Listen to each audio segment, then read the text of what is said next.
Alhamdulillah nahmaduhu wa nasta'inuh wa nastahdihi wa nastaghfiruh wa na'udzu bihi min shururi anfusina wa sayyiati a'malina may yahdihillahu fala mudilla lahu wa may yudlil fala hadiya lahu. Ashhadu an la ilaha illallah wahdahu la syarika lah wa ashhadu anna Muhammadan abduhu wa rasuluh la nabiyya ba'dah. Allahumma salli wa sallim wa barik ala sayyidina wa maulana Muhammad wa ala alihi wa sahbihi ajma'in. Amma ba'd, ikhwani ibadallah, usikum wa nafsi bitaqwallah. Ittaqullaha haqqa tuqatih wa la tamutunna illa wa antum muslimun. Kaum muslimin rahmakumullah, masih dalam rangkaian peringatan bulan Maulid, bulan lahirnya Nabi Muhammad sallallahu alaihi wasallam. Mari kita teguhkan kembali bahwa kita benar-benar berkomitmen memegangi Al-Quran dan Sunnah. Itu harus, karena memang itu kunci keselamatan kita. Syahadatain, syahadatu tauhid, asyhadu an la ilaha illallah, syahadatul rasul, wa asyhadu anna Muhammadur Rasulullah. Dua macam syahadat itu sekaligus mengandung makna dan implikasi bahwa kita berjanji kepada Allah untuk senantiasa memegangi Al-Quran, asyhadu an la ilaha illallah, dan memegangi sunnah Rasulullah sallallahu alaihi wasallam dengan meyakini kebenarannya, wa asyhadu anna Muhammadar Rasulullah. Selanjutnya Allah juga berfirman dalam Al-Quran, ya ayyuhalladzina amanu ati'ullah wa ati'ur rasul. Hai orang yang beriman, taatlah kamu kepada Allah, pegang Al-Quran. Taatlah kamu kepada Rasul, pegang sunnah. Rasulullah sallallahu alaihi wasallam bersabda, sejatinya mentaati Rasul sama saja dengan mentaati Allah subhanahu wa ta'ala. Man ata'ani faqad ata'a Allah, wa man asani faqad asallah. Siapa yang mentaati aku, sejatinya dia mentaati Allah subhanahu wa ta'ala. Siapa yang menentang maksiat padaku, sejatinya dia juga maksiat pada Allah subhanahu wa ta'ala.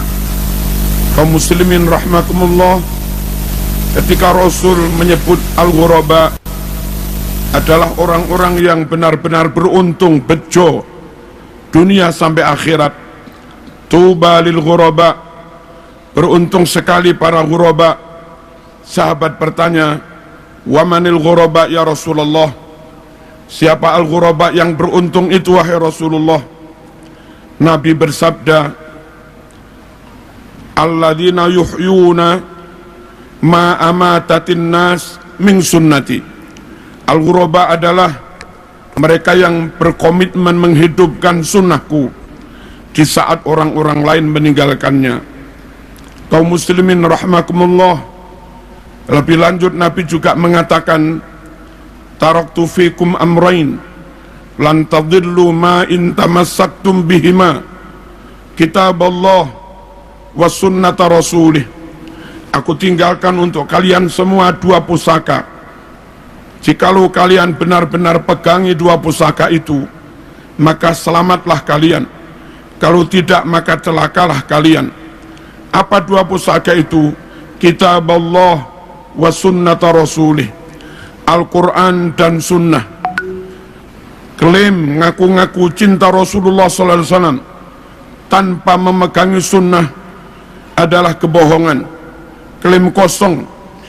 Nabi bersabda, man ahabbani falyastanna bisunnati wa man ahabbani dakhalal jannah.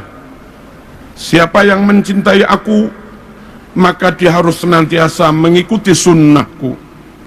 Dan siapa yang mencintai aku dengan mengikuti sunnahku, maka dipastikan dia masuk surga.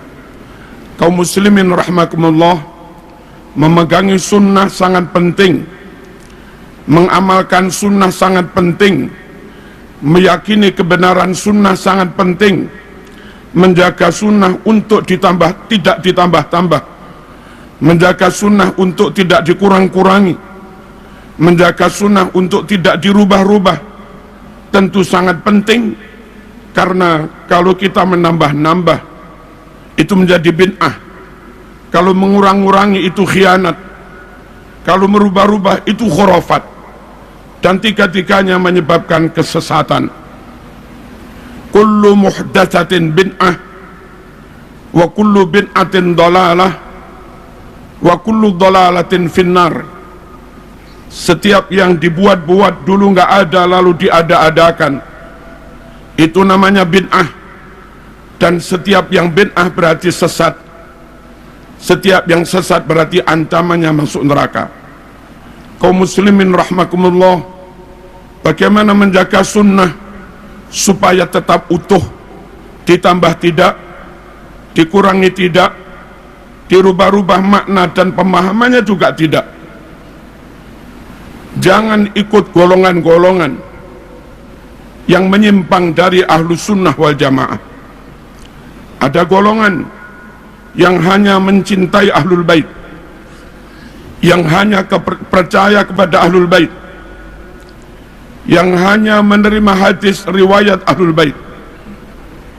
Golongan seperti ini, kalaupun di Sahih Bukhari ada ratusan bahkan ribuan hadis sahih, kalau di Sahih Muslim ada ratusan bahkan ribuan hadis sahih, namun hadis itu riwayat dari sanad sahabat, maka mereka pun menolaknya.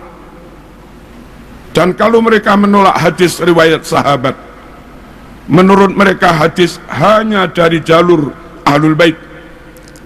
Berapa ribu sunnah Rasul yang mereka tolak. Sikap seperti ini tidak menjaga keutuhan sunnah. Padahal Allah berfirman dalam Al-Quran, wa ma atakumur rasul fakhudhuh. Sunnah apapun yang telah disampaikan Rasul kepadamu, ambil semua. Sikap seperti di atas tersebut menyalahi Al-Quran yang memerintahkan supaya ambil seluruh sunnah. Tirulah para sahabat, mendapat perintah apapun tidak pernah banggel, tidak pernah menolak, senantiasa dijawab sami'na wa ata'na. Wa qalu sami'na wa ata'na ghufranaka rabbana wa ilaikal masir. Kaum muslimin rahmakumullah, ada juga golongan yang hanya percaya kepada sahabat. Mereka membenci ahlul bait, mereka menolak ahlul bait, mereka menolak hadis sahih sekalipun kalau itu riwayat ahlul bait. Lagi-lagi golongan seperti ini juga tidak menjaga keutuhan sunnah dengan menolak riwayat-riwayat ahlul bait. Berapa persen sunnah Rasulullah SAW yang hilang? Ada juga golongan yang punya prinsip, kalau nggak masuk akal nggak kami terima. Akhirnya hadis Bukhari, Muslim yang bercerita tentang Mi'raj Rasulullah SAW mereka tolak dengan alasan nggak masuk akal. Hadis bahwasanya dari sela-sela jari Rasulullah SAW menyumber air itu ada di Bukhari Muslim, mereka juga menolaknya, alasan nggak masuk akal. Bahwa menjelang kiamat matahari terbit dari barat, terbenam di timur, ada di Sahih Bukhari Muslim, mereka juga menolaknya dengan alasan tidak masuk akal. Hindari kelompok-kelompok seperti ini. Selamatkan keluarga kita dari kelompok seperti ini, karena akan membawa kita atau keluarga kita mengingkari sunnah ataupun mengingkari sebagian dari sunnah. Padahal amanat dari Al-Quran, fakhuduh, ambil semua yang disampaikan Rasulullah SAW. Kaum muslimin rahimakumullah, ada juga golongan yang tidak selektif. Hadis-hadis sangat lemah pun dipegangi, hadis munqati dipegangi, hadis muttarib dipegangi, bahkan hadis hampir maudhu' mereka pegangi dan sering mereka sampaikan kepada umat. Sungguh kelompok seperti ini tidak menjaga kemurnian sunnah, dan kasihan umat terlanjur percaya pada mereka, kadung dilakon diamalni sebegitu rupa, ternyata bukan ajaran Rasulullah SAW, ternyata bukan perintah Rasulullah SAW. Sementara yang dijanjikan ada pahala, sunnah menurut syarak adalah amalan yang didasarkan pada perintah dan tuntunan Rasulullah SAW. Sahih Muslim menyebutkan, man amila amalan laisa alaihi amruna fahuwa raddun. Siapa yang melakukan amalan tidak didasarkan perintah kami, nggak ada tuntunan yang sahih, maka amal itu ditolak. Jamaah, hindari pula kelompok-kelompok yang tidak teliti, tidak selektif, tidak melakukan jarh wa ta'dil, tidak melakukan verifikasi secara ketat terhadap berbagai riwayat, akhirnya terjebak kepada hal-hal yang khurafat yang didasarkan pada riwayat yang maudhu' atau riwayat yang sangat lemah. Ada beberapa contoh. Jumat terakhir di bulan Ramadan ba'da Isya, orang pada sholat 12 rakaat dengan dinamakan sholat raghaib, katanya bisa menggantikan barangkali ada sholat fardu yang ditinggalkan. Itu hadisnya maudhu', palsu. Ada juga orang yang sholat di malam nisfu Sa'ban, hadisnya amat sangat lemah, sholat sunat. Ada juga yang sholat di hari Jum'ah minggu pertama bulan Rajab dengan maksud menebus dosa setahun, hadisnya juga amat sangat lemah. Masih banyak ustadz-ustadz ketika maulid berdalil, man azzama maulidi kuntulahu syafi'an yaumal qiyamah. Hadis itu hampir nggak disebut dalam berbagai kitab sunnah, kalaupun ada riwayatnya sangat lemah. Mohon kaum muslimin rahimakumullah menyampaikan apapun, hati-hati. Mari kita jaga sunnah, jangan ditambah-tambah, jangan dikurang-kurang, jangan dirubah-rubah. Yang tidak sahih jangan dicampur dengan yang sahih, kasihan umat. Di samping itu kaum muslimin rahimakumullah, supaya memaknainya tetap benar, nggak menyimpang, serahkan bagaimana memaknai Quran sunnah kepada para ulama, kepada para kiai. Mereka lah yang mewarisi ilmu dari gurunya, dan mereka lah yang ngaji langsung dengan kitab Bukhari Muslim asli. Bukan hanya itu, mereka juga membekali diri, melengkapi diri dengan ilmu alat. Mereka alim nahwu, mereka alim sorof, mereka alim balaghah, mereka alim mantik, mereka alim usul fikih, mereka mengerti mustalah hadis, mereka mengerti ulumil Quran, mereka mengerti gharaibul alfaz dan yang lain-lain. Yang mana ilmu-ilmu itu sangat penting untuk memastikan kebenaran pemaknaan Quran, pemahamannya, istimbatnya, ataupun penafsirannya. Yang tidak menguasai ilmu-ilmu alat, mohon jangan berani-berani menyentuh, berani menafsirkan Quran. Mungkin lafadznya masih asli, lafadz hadisnya masih asli, tapi ketika orang yang nggak melengkapi diri dengan ilmu alat dan nggak berguru, lalu menafsiri, lafadznya asli namun maknanya menyimpang dari ajaran Rasulullah SAW, dan itu juga khurafat. Dan bagi orang awam kita yang awam ini, kaum muslimin, hati-hati memilih guru, hati-hati memondokkan anak, hati-hati memilih lembaga untuk anak-anak kita. Sekiranya terindikasi non ahlus sunnah wal jamaah, atau ngaku-ngaku ahlus sunnah tapi tidak benar-benar alim, mohon dihindari supaya anak-anak kita tidak mendapatkan riwayat yang salah, tidak mendapatkan ajaran yang salah, tidak mendapatkan ajaran yang ditambah-tambah. Penutup, Nabi berdoa, Allahumma arham khulafai, ya Allah rahmatilah para generasi penerusku. Sahabat bertanya, wa man khulafauka ya Rasulullah, siapa generasi penerusmu hai Rasulullah? Nabi bersabda, alladzina yarwuna ahadisi, yaitu mereka-mereka yang menyebarkan, menyampaikan sunnah-sunnahku. Semoga sekelumit khutbah ini membuat kita semakin komitmen memegang Al-Quran dan Sunnah, dan itulah kunci keselamatan kita, juga keluarga kita.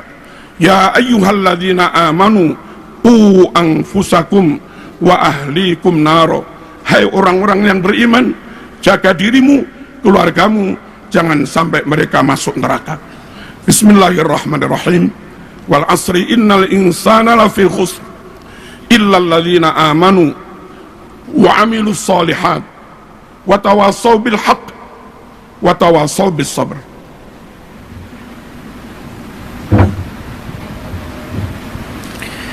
Allahumma salli wa sallim ala sayyidina wa maulana Muhammadin wa ala ali sayyidina Muhammad.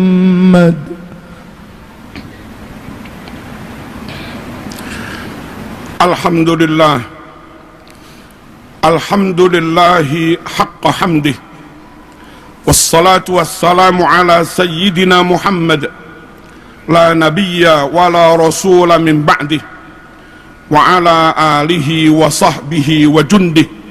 Amma ba'd, ibadallah, ittaqullaha haqqa tuqatih, wa la tamutunna illa wa antum muslimun. Wa'lamu anna Allah ta'ala amarakum bi amrin bada'a fihi bi nafsihi, faqala azza min qail, inna Allah wa malaikatahu yusalluna 'alan nabiy, ya ayyuhalladzina amanu sallu 'alaihi wa sallimu taslima. Allahumma salli wa sallim wa barik ala sayyidina Muhammad wa ala alihi wa sahbihi ajma'in. Allahumma ghfir lil muslimina wal muslimat wal mu'minina wal mu'minat al ahya'i minhum wal amwat. Allahumma ansuril islam wal muslimin. Allahumma a'izzal islam wal muslimin wa a'li kalimataka ila yaumiddin wa ahlikil kufra wal kafarata wal musyrikin. Allahumma dfa' anna al-ghala wal waba wal fahsya wal munkar was suyuf was syada'id wa su'al fitan ma zahara minha wa ma batan min baladina Indonesia hadha khassah wa min buldanil muslimina ammah, innaka la tukhliful mi'ad waj'al baldatana Indonesia hadhihi wa sa'ira biladil muslimin baldatan tayyibah aminah rakhiyah tajri fiha ahkamuk wa sunnatu rasulika sallallahu alaihi wasallam. Rabbana atina fid dunya hasanah wa fil akhirati hasanah wa qina adzaban nar. Allahumma man arada bina aw bidinina wa biladina Indonesia wa biladil muslimin, khususan bilada ikhwanina fi Palestin, su'an wa zulman wa fitnatan wa halakan wa dararan minal kuffar wal munafiqin wal israiliyin wal yahudiyin was sahyuniyin, faj'al dairata dhalika kullih taduru alaihim wa tusibuhum bihaqqi qawlika wa makaru wa makarallah wallahu khairul makirin. Wa idza batastum jabbarin Allahumma munzilal kitab wa mujriyas sahab wa hazimal ahzab ihzimhum wansurna alaihim ihzimil israiliyin wansuril falistiniyin alaihim Rabbana atina fid dunya hasanah wa fil akhirati hasanah wa qina adzaban nar walhamdulillahi rabbil alamin aqimis salat.